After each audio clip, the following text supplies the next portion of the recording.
pour ceux qui ont un petit peu d'éducation sur le sujet, ça nous conforte vraiment sur ce qu'on pense.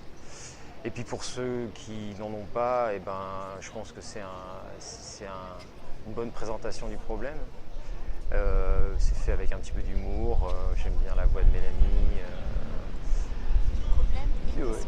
Et oui, voilà, c'est surtout les solutions. Je pense que de toute façon, on en est au point où on n'a plus trop le temps de s'épancher sur le problème.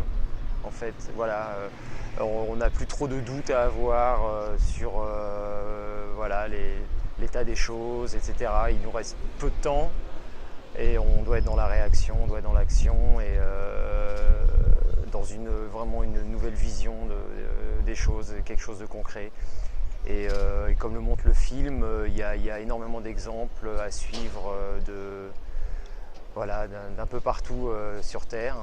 Moi qui viens de passer 2 mois au Danemark, à Copenhague, voilà, pour des raisons professionnelles, eh ben, je peux vous garantir que ça se passe vraiment comme ça, qu'ils ont un mode de vie absolument fantastique, ils ont tout compris et on se sent bien quand on est dans une ville comme ça. On ne sait pas pourquoi, mais on se sent bien. Et quand on rentre à la maison, on se demande pourquoi on ne devrait pas changer les choses. Voilà. Ça vous a donné envie de changer les choses? Oui. Tout à fait, oui. Alors, nous, à notre petite échelle aussi, on change.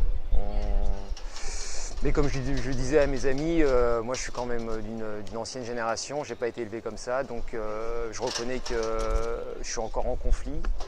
J'ai certaines habitudes, bien que je veuille changer. Je sais qu'il y a des choses que j'arriverai jamais à changer pour moi, mais que peut-être pour la prochaine génération, si on commence assez tôt, voilà, j'ai un petit garçon qui a 9 mois, j'en ai un autre qui a 8 ans. Déjà, entre ces deux-là, il y a une grosse différence. 10 ans auparavant, les choses n'étaient pas pareilles. Maintenant, les choses commencent à changer. Et il faut vraiment s'investir en tant que parent, il faut vraiment s'investir. Il faut lutter contre nos propres peurs, nos propres blocages et il faut vraiment faire confiance à la jeune génération.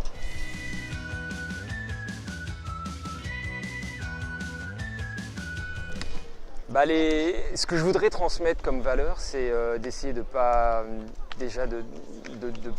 pas détester les choses, de ne pas être dans la destruction de ce qui n'a pas fonctionné, mais plutôt dans quelque chose de positif.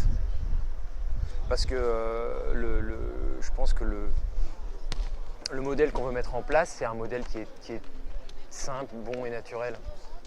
C'est pas quelque chose qui est construit sur la destruction, sur le anti, le mauvais.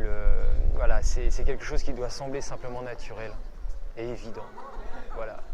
Comme le respect, voilà, c'est quelque chose qui doit être mis en place de manière naturelle. Voilà. Mais malheureusement, j'ai l'impression qu'il faut vraiment toucher le fond d'abord pour pouvoir se réveiller après. Ouais. Et ce que j'avais envie de dire au jeune homme qui disait voilà, j'ai pas beaucoup de moyens, j'ai pas beaucoup d'argent, moi j'avais envie de lui dire dépense bêtement les derniers euros qui te restent, comme ça quand tu n'auras absolument plus rien, là tu vas commencer à te bouger. Parce que tant qu'il nous reste un petit peu d'argent, on se dit je me ferais bien cette petite paire de chaussures là, voilà, je me suis acheté une paire de Stan il y a 2 semaines et voilà, c'est tout con, mais on est encore, voilà, c'est le genre de réflexe qu'on continue à avoir et qu'on aura jusqu'à ce qu'on n'ait plus rien à dépenser.